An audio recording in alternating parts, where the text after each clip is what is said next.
Oh, hello. Fancy meeting you here. Guess what time it is? Starts with a C. Ends with an ooh.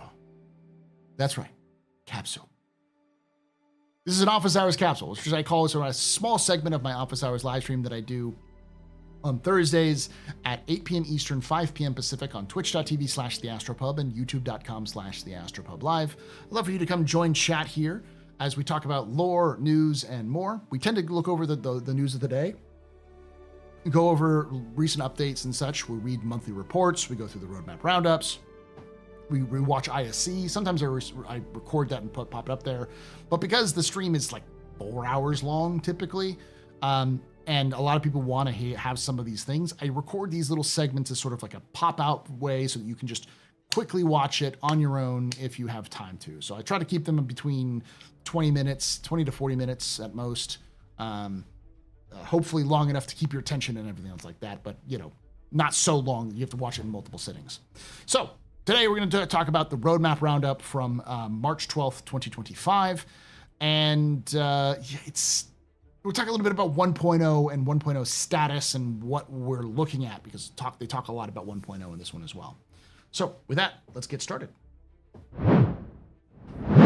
So, hello everyone. Every 2 weeks, we accompany the roadmap update with a brief explanatory note to give you insight on the discussion making that led to any changes. This is part of an effort to make our communications more transparent, more specific, and more insightful for all of you who make Star Citizen Squadron 42 possible.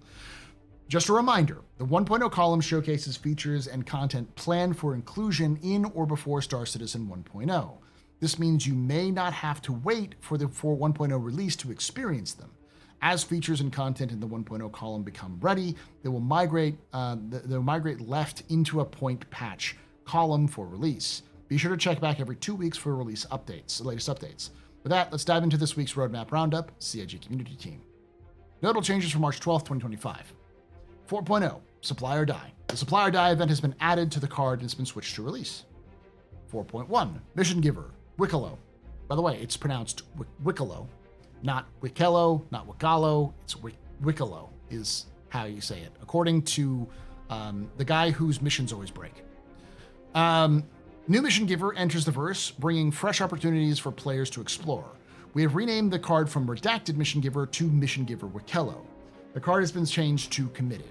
So this is the Banu. Yes, for those who don't know, there's a Banu in game. Mostly you talk to them through your Mobiglass, but there is also a 3D model face that you can see on their Emporium. They've also added 3 new locations inside of that, which is that Mission Giver Wikello's Emporium, a specifically designed location to host our latest Mission Giver, offering a new hub for players to engage these opportunities.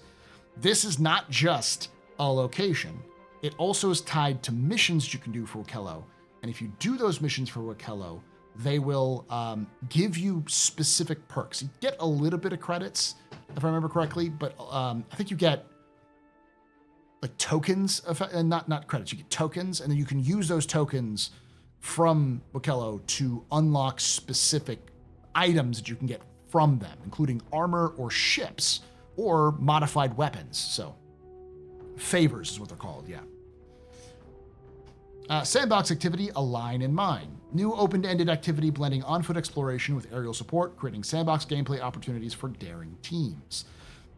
This is the mission that we've been seeing specifically with the Hathor stations, where you have to align certain things to turn on a mining platform, turn on the blending platform, and then you get a lot of resources out of that mining platform. And also, the Sandworm comes out at some point. I personally haven't seen it, but I have seen images floating around there of them in the game, so we know they're in there, and they spawn around that region.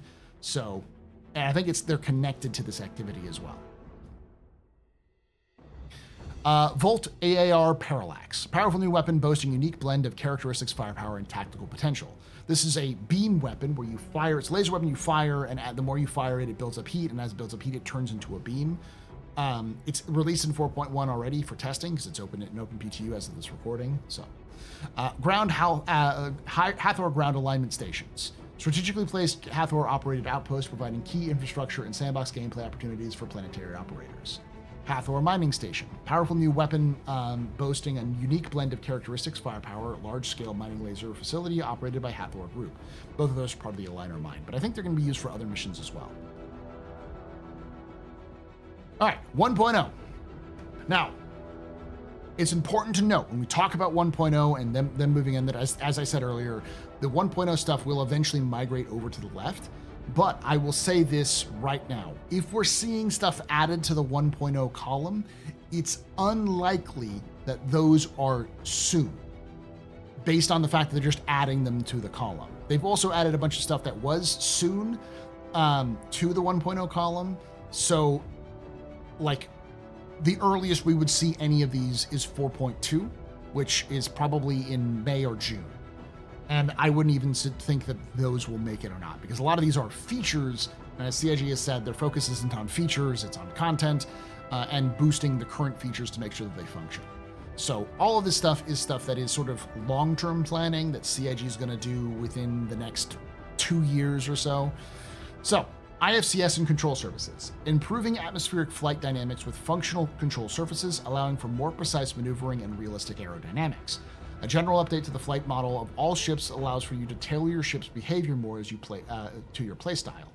As part of the flight model updates, the control surface technology will be added to which produces more realistic flight behaviors in atmospheric conditions. We renamed this card from control surfaces to updated IFCS and control surfaces and uploaded its description.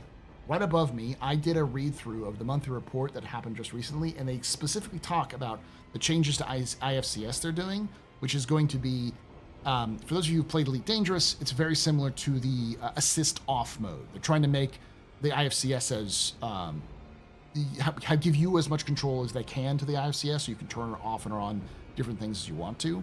So much more fine control over your flight experience. Quantum travel. The quantum travel experience is becoming fully physical, including quantum boosting, a faster method for short travel. We've renamed this card from Quantum Boost to Quantum Travel and updated its description. Again, we've known that that's been in planning for a long time. It's active in Squadron 42, but it's just not in Star Citizen. There was an interesting post by, I can't remember their name. They're part of the engine team. I think they're part of the engine team. They were the ones who were in charge of Vulcan integration.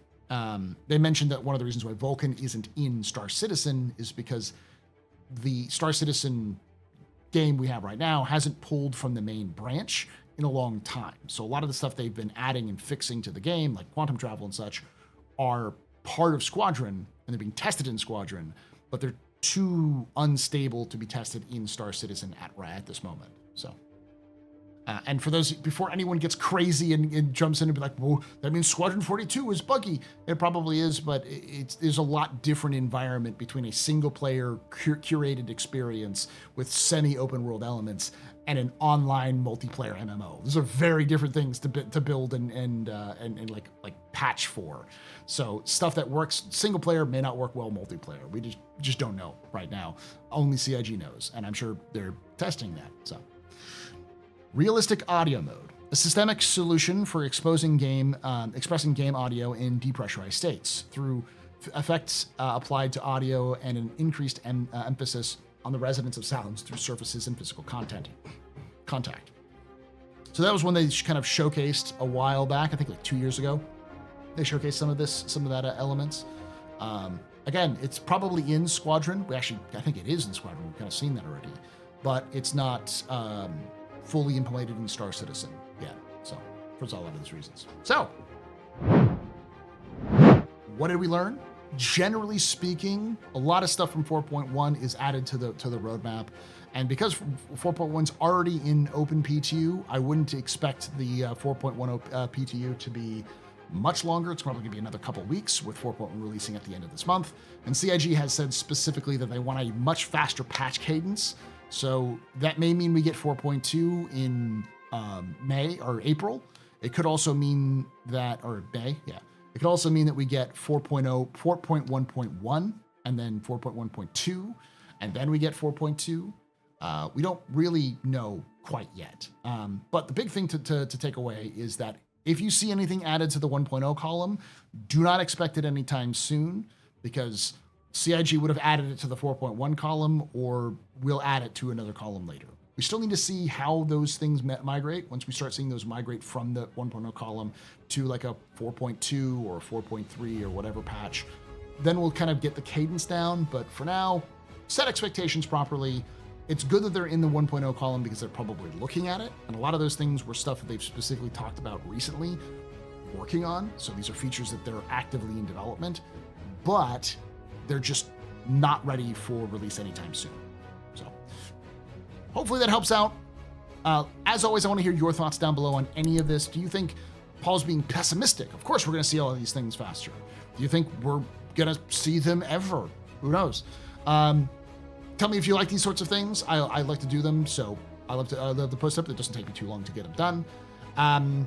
If you did like this, like the video, subscribe for more content, and hit the bell icon to be notified when we release. As always, join us live, twitch.tv/TheAstroPub, youtube.com/TheAstroPub live. Love to see you join here and chat and lie about how it's not live. And yeah, Thursdays, 8 p.m. Eastern, 5 p.m. Pacific. And like I always say, hope to see you someday in the black.